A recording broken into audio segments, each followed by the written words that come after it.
I'm going to show you how to install and use this Luxe Bidet Neo 185 Plus.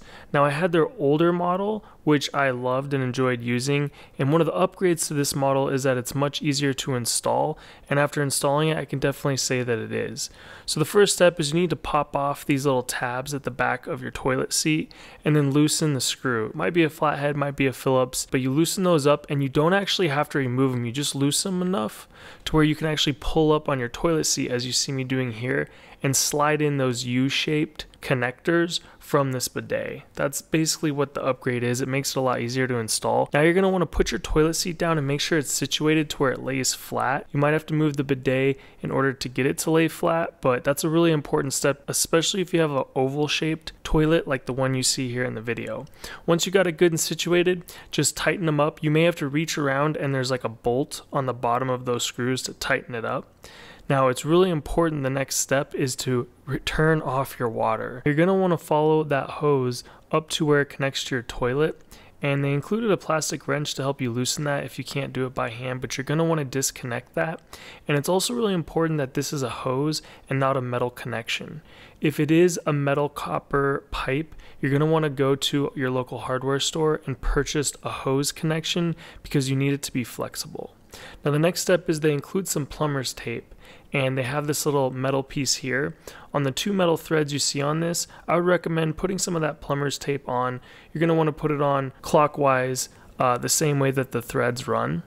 Now that you have that on, go ahead and screw that piece into the hose that you just disconnected and removed from the toilet.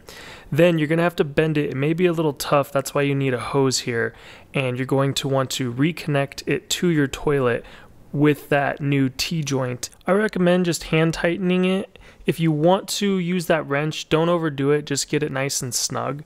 And then you're going to want to take that other connection piece and rotate it to where you have access to it. There's a hose included in the kit, and now is when you're going to actually connect the hose to that T-joint that you just connected to your toilet. A nice addition that they included is a plastic octagon shaped like wrench that goes on that hose, so as you connect the hose to your T-joint and then over to the bidet, you can use that to slide it over the nut so that it acts as like a wing nut and it allows you to hand tighten it. Again, I wouldn't over tighten these, I would just get them nice and snug.